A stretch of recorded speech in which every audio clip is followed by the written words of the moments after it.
Welcome to the bird media. నేను మీ పవన్ కృష్ణమూర్తి. దాదాపు 2-3 నెలల క్రితం ధర్మస్థల ఫైల్స్ ఎంత సంచలనం సృష్టించింది భారతదేశ వ్యాప్తంగా అనేది అందరికీ తెలిసిందే. ఫస్ట్ నుంచి కూడా దాంట్లో ఒక కాన్స్పిరసీ అనేది ఉంది. ఇది కేవలం హిందూ ధర్మం మీద, హిందూ ఆలయాల మీద, మఠాల మీద, పీఠాల మీద తప్పుడు ప్రచారం చేయడం కోసమే ఇదంతా ఒక కుట్రపూరితంగా జరుగుతోంది అని చెప్పి ముందు నుంచి అంటున్నా కూడా ధర్మస్థలంలో ఏం జరిగిపోయింది అంటే అదిగో అక్కడ అత్యాచారాలు జరిగిపోయి 1994 నుంచి 2015 వరకు కూడా కొన్ని వందల మందిని శవాలను అక్కడ పూడ్చిపెట్టేశారు. అందులో మైనర్ బాలికలు కూడా ఉన్నారు అని చెప్పి ఒక విజిల్ బ్లోయర్ లాగా అక్కడ పనిచేసేటువంటి వాచ్మెన్, నేనే అక్కడ స్వయంగా తీసుకెళ్ళి కొన్ని శవాలని కాల్ చేశాను, కొన్ని పూడ్చిపెట్టాను, దానికి ఇగో ఇక్కడ ఇన్ని ప్లేస్లని ఒక 9-15 ప్లేస్లు ఆయన ఐడెంటిఫై చేసి చెప్పడం. దీంతో కేంద్ర ప్రభుత్వం అలాగే కర్ణాటక ప్రభుత్వం కూడా దీనికి సంబంధించి సిట్ని వేయడం, చాలామంది అధికారులు అలాగే సుప్రీంకోర్టు కూడా ఇంటర్వ్యూ అవ్వడం, ఇదంతా మనం చూసాం. సో తర్వాత తెలిసిందయ్యా ఏంటి అంటే వచ్చినటువంటి వాళ్ళు చెప్పినటువంటి వాళ్ళు కూడా అంతా ఫేక్ గాళ్లే, ఇదంతా కూడా ఒక కుట్రపూరితంగా జరిగింది అని చెప్పి. సో ఇప్పుడు ఆ కుట్ర మీద, దీని వెనక ఉన్న కుట్ర ఏంటి, ఎవరెవరు దీని వెనకాల ఉన్నారు, విదేశీ హస్తం ఏమైనా ఉందా ఏంటి అనే దాని మీద సిట్ ఇంకా ఎంక్వైరీ చేస్తోంది. సో ప్రాథమికంగా చెప్పేసింది ఇదంతా కూడా బోగస్ అని చెప్పి. వాచ్మెన్ ఎవరు, ఎక్కడ పనిచేశాడు, అతన్ని ఎవరు ప్రలోభ పెట్టారు, ఏం చేశారు, ఇవన్నీ కూడా గతంలోనే మనం చూడడం అయిపోయింది.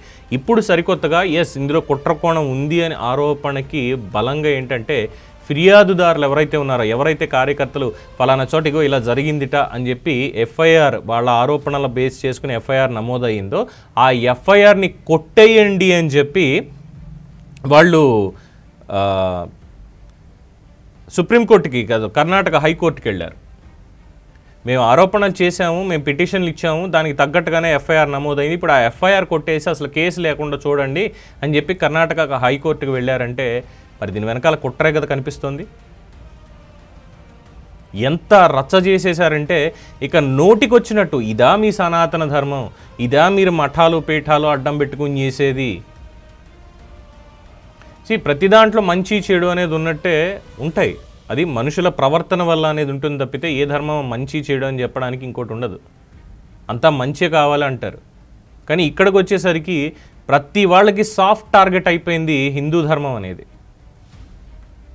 అక్కడ ఉన్నటువంటి మంజునాథేశ్వర టెంపుల్ ఎంత చరిత్ర ఉంది ఏంటి అనేది చెప్పుకున్నాం. అలాంటిది అక్కడ ఏకంగా శవాలు గుట్టల కింద పాతి పెట్టేశారని చెప్పి, ఎక్కడో ఎవరో అడవిలో పాతి పెట్టినటువంటి ఒక శవాన్ని, ఎప్పుడో చచ్చిపోయినటువంటి శవాన్ని తీసుకొచ్చి ఫోరెన్సిక్ వాళ్ళు ఇచ్చేస్తే వీళ్ళు ఇచ్చినటువంటి సమాచారం మేరకు అసలు సంబంధమే లేనట్టుగా తెలియంది. రెండోది ఏంటంటే ఎక్కడో శ్మశానం నుంచి ఇంకో చోట నుంచి పుర్రెలు తీసుకొచ్చేసి ఇదిగో ఫలానా చోట ఉన్నాయని అక్కడ వాళ్ళు పాతి పెట్టి మరీ చూపించారు. ఇంత కుట్ర జరిగింది దీంట్లో. మరి ఇప్పుడు ఈ కుట్రదారులను ఏం చేయాలి? సమాజం చూస్తూ ఊరుకోవాలి ఇలాంటి వాటిని?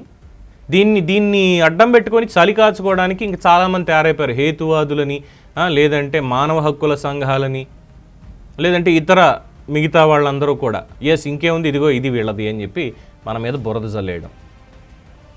ఉపేక్షించాలా వీటిని? చెప్పానుగా అప్పట్లోనే దీని మీద ఒక మాట అన్న, పరశురాముడు కూడా ఉన్నాడు, రాముడే కాదు పరశురాముడు కూడా ఉన్నాడు, ఆ అవతారం మళ్ళీ భూమి మీద తిరిగితే ఎలా ఉంటుందో ఆలోచించుకోండి అని. ప్రతి దానికి ఓ తప్పుడు ప్రచారం చేయడం, ఏది ఎక్కడ ఏ ఆలయం ఉన్నా దేని మీద అయినా సరే. ఇప్పటి నుంచి కాదు, అన్ఫార్చునేట్గా ఏంటంటే భారత రాజ్యాంగాన్ని సమున్నతంగా గౌరవిస్తూ రాజ్యాంగానికి బద్ధులై ఉండి పరమత సహనం ఉండాలి, మన గౌరవం మాత్రమే కాదు అని చెప్పి ఉంటున్నాను చూసారా, అది తప్పైపోయింది, చులకన అయిపోయింది అందరికీ అది. అందుకే ధర్మస్థలైనా, తిరుమలైనా, ఇంకోటైనా, శబరిమలైనా ప్రతి చోట ఇష్టం వచ్చినట్టుగా అక్కడ ధర్మానికి గ్లాని కలిగించేలాగా ఉన్నటువంటి రూల్స్ అండ్ రెగ్యులేషన్స్ ఏవైతే సాంప్రదాయాలు అనాదిగా ఉన్నటువంటి ఉన్నాయో వాటిని కూడా తృణీకరించేలాగా ఇష్టం వచ్చినట్టు కేసులు పెట్టడాలు ఉందిగా సుప్రీంకోర్టు మాకు పైన అని. మిగతా వాళ్ళకి ఇవేం పట్టవు, వాళ్ళ రూల్స్ అండ్ రెగ్యులేషన్స్ వేరే ఉంటాయి, వాళ్ళ చట్టాలకి వాళ్ళకి ఇంకోటి వేరే ఉంటాయి. కానీ హిందూ ధర్మం దగ్గరికి వచ్చేసరికి, హిందూ ఆలయాలు సాంప్రదాయాల దగ్గరికి వచ్చేసరికి మాత్రం సుప్రీంకోర్టు ఇంటర్వ్యూన్ అయిపోవాలి.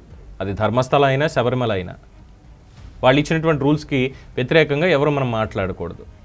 ఇది దేశంలో జరుగుతోంది. ఆగుతుందంటారా? ఆపే దమ్ము ధైర్యం ఉన్నాయంటారా మనకి?